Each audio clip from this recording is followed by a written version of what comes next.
आप लोग गांव से हो, आके महानगरों में क्यों बस रहे हो? नेता तो नेता, जो पूंजीपति या बड़े घर के लोग होते हैं ना, जब यूनिवर्सिटी वगैरह में हम इतने खींच तान करके निकल जाते हैं और एडमिशन के लिए लाइन लगाते हैं ना, तो कहते हैं ये गांव से आने वालों ने भीड़ लगा ली है, हमारे बच्चों को तो सीट भी नहीं मिलती। गरीबी अगर दूर कर दी, शिक्षण की जो कमियां है वो दूर कर दी, सबको रोजगार दे दिया, सबको बराबर दे दिया, तो वे सत्ता किस पे चलाएंगे? बहुत बड़े बड़े वादे करते हैं, जहाँ झुकी वही मकान। अब इनका कौन कॉलर पकड़े? हमारी तो हैसियत नहीं, पकड़ लेंगे तो थाने में बंद कर देंगे। सरकार का जो इतनी बड़े बड़े रोड बना रहे हैं, फ्लाईओवर बना रहे हैं, देश का सुंदरीकरण हो रहा है, हमारे जगह को छीन के ये अच्छा है, आप सड़कें निकाल रहे हो, देश को आगे बढ़ा रहे हो, वो अच्छी नीतियां है, मगर ये सीमेंट की दीवारें पोतकर हम जैसों को उनके अंदर दफन कर रहे हो, क्या ये उचित है? हमारे खेत होते थे वहां पे, हमने जन्म लिया वहां पे, हमारे शादी ब्याह हुए, आज हमें वहां से उजाड़ दिया, हम वहां पे अभी भी पड़े हुए हैं। हमारे ऊपर से फ्लाईओवर, रिंग रोड, सीमेंट पोत दिया, हमारी कब्रें वहां बना दी। ऐसा जीवन है हमारा वहां पे। नल का हैंडपंप का पानी पीते हैं, और हमारे लोग देश के अंदर 5 या 10% ऐसे लोग हैं जो वीआईपी कैटेगरी में आते हैं, 80 और 90% लोग हम जैसे हैं। क्या हमारे जो सरकारी स्कूल हैं, क्या ये चाहे तो हम भी इंग्लिश मीडियम वाले बच्चों की बराबरी नहीं कर सकते? कर सकते हैं, मगर करने नहीं देंगे।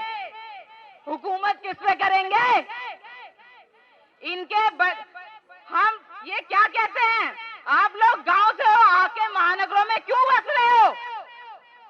इनसे अगर पूछा जाए, आप अपने बच्चे को पढ़ाते लिखाते हो, शिक्षा ग्रहण करने के लिए विदेश भेजते हो, काबिल हो जाता है, डिग्री मिल जाती है, वो वहीं पे एस्टेब्लिश हो जाता है, वहीं पे रोजगार शुरू करता है, तो क्या इनसे जवाब मांगे? अपना देश छोड़ के विदेशों में गंदगी क्यों फैला रहे हो? हम तो अपने ही देश में हैं, हम तो अपने ही देश में है ना। बचपन से ये सिखाया जाता है ये भारत देश मेरा है, तो ये अधिकार हमारा है ना, हम कहीं पे भी जाके रह सकते हैं, गुजर बसर कर सकते हैं, अपना जीवन जी सकते हैं। मगर नहीं, नेता तो नेता, जो पूंजीपति या बड़े घर के लोग होते हैं ना, जब यूनिवर्सिटी वगैरह में हम इतने खींच तान करके निकल जाते हैं और एडमिशन के लिए लाइन लगाते हैं ना, तो कहते हैं ये गांव से आने वालों ने भीड़ लगा ली है, हमारे बच्चों को तो सीट भी नहीं मिलती। तो क्या उनमें हमारा अधिकार नहीं है? हम हमारे ऊपर राजनीति करने के लिए स्कूल चमका देंगे, दिखा देंगे, मगर जो काबिलियत होनी चाहिए वो नहीं होती, होने ही नहीं देंगे। गरीबी अगर दूर कर दी, शिक्षण की जो कमियां वो दूर कर दी, सबको रोजगार दे दिया, सबको बराबर दे दिया, तो वे सत्ता किस पे चलाएंगे? कौन से मुद्दे बनाएंगे? हम ऐसे एरिया घिसते रहेंगे और ये अपनी राजनीति छवि चमकाते रहेंगे। और ये ज्ञान सबको है, ज्ञान सबको है, मगर क्या कर सकते हैं? एक गाली देते हैं झुग्गी झोपड़ी वालों को। ये बड़े बड़े नेता बैठे हैं गद्दियों पे, जब वोट लेने होते हैं तो हम माई बाप होते हैं, तब तो इनके तमाचा भी मारते हैं ना हम, वो भी सहन है। जब सिंहासन गद्दी पे बैठ जाते हैं ना, उसके बाद एक बहुत अच्छा एक गाली देते हैं, अवैध कहते हैं हमें, अवैध नाजायज हम कहीं नहीं है, हम इस देश के निवासी नहीं है। और क्या कहते हैं कि क्राइम होता है झुग्गी झोपड़ियों में, वहां के लोग क्रिमिनल हैं, चोरी करते हैं, शराब बेचते हैं। पुरुष को तो छोड़ो, हमारी महिलाओं पे भी झुग्गी झोपड़ी वालियों पे लांछन लगाया जाता है कि वो वेश्यावृत्ति करती हैं। ये तक कहा जाता है कि झुग्गी झोपड़ी वाली वेश्यावृत्ति करती हैं, उजाड़ो ही नहीं यहाँ से। क्यों? एक गरीब रिक्शा चालक है ना, जरा सी उससे गलती हो जाए ना, किसी कार वाले से टच हो जाए ना, वो गाड़ी से बाहर निकल के उसको 10 चांटे मार लेता है। तो हम जैसे बेबस गरीब लोगों पे दोषारोपण करना, हमें जो मर्जी कह सकते हो, आराम से कह सकते हो, क्योंकि हमारी जेब खाली है। क्राइम कहाँ नहीं होता, बड़े बड़े पूंजीपतियों में भी होता है, जो बड़ी बड़ी ना बिल्डिंग है। क्या मैं कहना नहीं चाहती, मैं भी एक महिला हूँ, क्या वहाँ की महिलाओं में कुछ ऐसा होता नहीं? मैं नहीं जानती, मैं जो सुना है वो मैं आज आपसे बोल रही हूँ। मगर हम नहीं कह सकते, अगर जुबान खोली ना तो हमें यहाँ से लेके हमारे घर तक नहीं छोड़ा जाएगा, उजाड़ देता है हमें साइड किया जाता है। हम यही अपने मौलिक अधिकार नहीं ले पा रहे। 75 साल हो गए देश को आजाद हुए, इसी में लड़ रहे हैं। हमारी शिक्षा का स्तर क्या है? औसतन 6ठी 8वीं से हमारे घरों के बच्चे कायम रोजगार में लग जाते हैं। क्यों लग जाते हैं?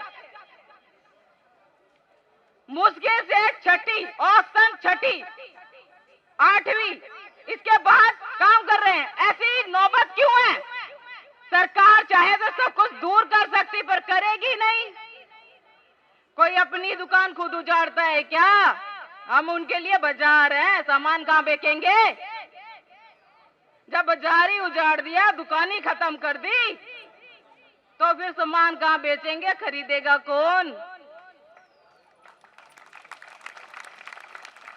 आज हम यहाँ बैठे हैं, हम जैसे मजबूर लोग आए दिन यहाँ बैठते रहते हैं अपनी लड़ाइयों के लिए, अपनी समस्याओं के लिए। ये कोई वैसी वो नहीं है।